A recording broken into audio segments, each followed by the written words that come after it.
This video is published by mbkpinternational.com. In this video, we're going to talk about adjusting the laser line on the Guillotine EC19 Pro version 2 or V2, EC19 Pro V2. To do that, you're going to have to remove this crown. So let's go ahead and you can see the laser line pretty easy here on the cut pad. So it's on this one, but we'll make it off anyway. We'll turn the paper cutter off, and then we're going to need to remove this top crown. To do that, you need to remove this back shield here. So there's 4 screws, 1, 2, 3, 4. Then you can just slide this back. You only need to remove it because it's just on this lip of this, and you just need to get it back. And then once you get that, we need to remove this top crown. There's 2 screws on the left side or the right side here, and 2 screws on the left side. Remove those, and you can just pull this straight up. And if you're by yourself, you can hook it right there. If somebody's with you, they can just unplug this. It's this one right here, the furthest one to the right. That's the wire that goes to this. So you just need to unplug that data wire, and then lift it up and get it out. Get this top crown out of the way. Okay, and what we're going to be adjusting is this right here. First, I'll show you what to do. I'll go ahead and turn this cutter on now. And when the crown's off, you got to wait a few seconds to let the paper push to calibrate itself because it doesn't know where to go since this crown's off. Okay, and it's already moved, and this light will come on. If yours doesn't come on, you can push it to activate. Some of the earlier ones, I think you had to push the reset, and I think the reset button has to come on for this red light to come on, or the laser lighting to come on. So if you think your laser line is out, the first thing you want to do is turn on your cutter, make sure your reset is pushed in, and see if it's working. And you can do that. If you do down here, sometimes it doesn't shine through because it's not aligned correctly. So you can't always test it down here. You got to test it up here to see if it's working.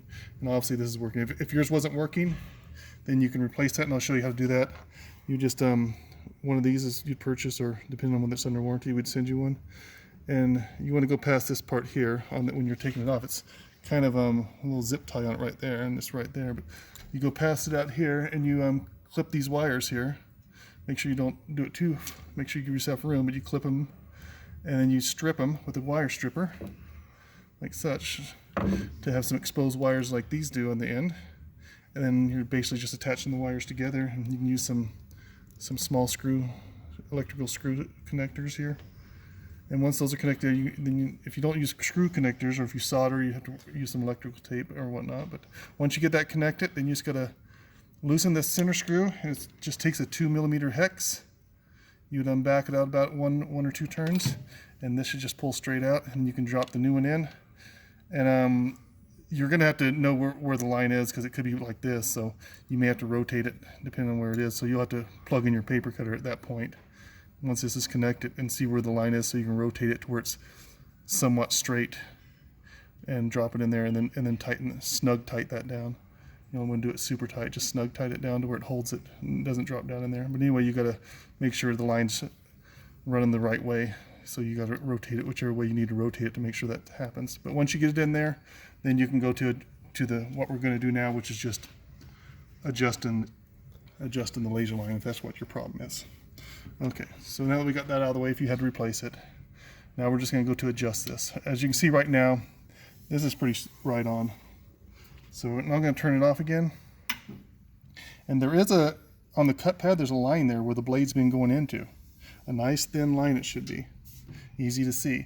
If it's not a nice thin one, like if you got a cutter that's in a lot of cuts on it, sometimes that line will get kind of bigger and not so nice and thin and perfect. If that's the case, I would recommend, we have a video on replacing this cut pad. You can replace the cut pad, or just remove it and rotate it to a new side. You have 4 sides to this. So you can rotate it to a new side and then do a couple cuts and get the blade in there to start the line that where you can see where the blade is going. And that's where you're going to be adjusting this laser line, right on that cut line that the blade is created into this cut pad. Go ahead and turn it on again. Without this crown, it hesitates and then eventually goes to the back. The paper push does. So you got to wait for that to happen, about 3 or 4 seconds. Okay, so basically all you do on this to adjust this, you have complete control over adjusting this, and just loosen this about a half turn each on these. These are 3mm hex. Once you get that loose, you have complete control. You can see it's coming up on here now. I have complete control over this. I'm rotating it back and forth. You can see it down here, moving. And you can slide it back. I can slide it back and forth this way slightly. It's not a whole lot. Or I can rotate like this, however you need it. You see, sometimes I pull it forward and it's coming on that, so that's too far forward. And if you go back too far, it will hit the clamp. There's just a thin spot between this and the clamp that this laser needs to shine through. So, and you can get it straight here. You can see it here, because if you replace it, you may have to. You can see about right there. And I'm going to slide it back a little bit, and now you can see the laser line appearing on here, but it's not quite perfect yet. It's close. Yeah, see, I'm rotating it back and forth there on this end. You can watch that in there, and you can watch this in. I'm just going back and forth like this. Look up at the thing up there. I'm just going back and forth like that, just rotating it slightly back and forth to see where I'm at on this thing. And once I get in the right spot, I'm going to hold it and snug those screws down. Let me see here. Okay, that's perfectly on that one there. This one's not quite all the way over yet. So I'm going to rotate just a little bit. There, it's showing up now. There, it's right on it now. Now this side's just a hair off. I'm going to pull it forward a little bit on that side. Okay, now that one's good. And this one's good. You got complete control over here. And then once you get it, you hold it. You look at it, make sure it's right. There, that's right now. It was doubling a little bit in the center because it was starting to shine on this right here in the center.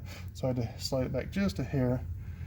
And now we're just going to lightly snug these two once we get the line where we want it. Okay, now they're on there. It's perfect. Now I'm going to slowly tighten these down a little bit on each side, a little bit at a time, and watch the laser line as you're slowly snugging these down, because sometimes this could be slightly warped or this could be slightly warped, and you tighten these things down and it kind of messes with the laser line. So you tighten these down, it can go off. But most of the time they don't do that, and you can go ahead and tighten a little bit at a time on each side, one little bit more. And these, you can get them fairly tight. You don't have to be just snug tight on these. And that's pretty much it on it. I got that one. If yours were to move while you tighten it, sometimes you just got to barely lightly snug them so this line doesn't move while you're tightening it. If you can't get away with this thing moving without tightening it, get your laser line on where it needs to be, lightly tight as much as you can without it moving. And once you got it, you can take like a little Gorilla Glue and just put a little bit there on the edge, a little bit in the back, a little bit right in that side, just a hair in the front there and a hair in the front there. Then let that dry, and once you get it set, that's only do the Gorilla Glue once you get it perfectly set and you know it's exactly where you want it. And then you can let it dry. Don't use a cutter, let the Gorilla Glue dry overnight or whatever, and then it should be frozen in that position. You should never have to deal with it again if yours doesn't snug down good without the laser moving on you. So that's pretty much it. It's a fairly easy process. You have complete control over it here by rotating it slightly back or forth, or moving it slightly back or forth that way. And you do have a small spot that needs to shine behind this blade holder and in front of the clamp. The clamp's there too, so it's basically shining between this blade and that clamp, right down on where the blade hits. And you can see exactly where it needs to go because you can see where the blade is cut. So it's a fairly easy process. It's just all about manipulation here and then snugging it down. And pretty much all there is to it. Once you're done there, you can turn this cutter back off because you don't want to put the crown on with the cutter on. Turn it off, get your crown, and if you're by yourself, if you have someone to help you, you can just hold this here and they can plug it in for you now, that data wire hanging. If you're by yourself, you can kind of drop this right side and hook this left side behind there like that, and then you got it here. You can see I'm not holding it anymore. You can just plug it in yourself there. Make sure you get all the prongs, and then you can lift it up again slightly and then drop it down in straight. And put your side screws on, your back safety shield back on, and you can turn it on and test it. This should come on because that data wire is for this display screen. And as you can see, you should probably be able to see the laser line even better now. It's right in the center, right on that cut line. And that's basically it. This video was published by mbkpinternational.com.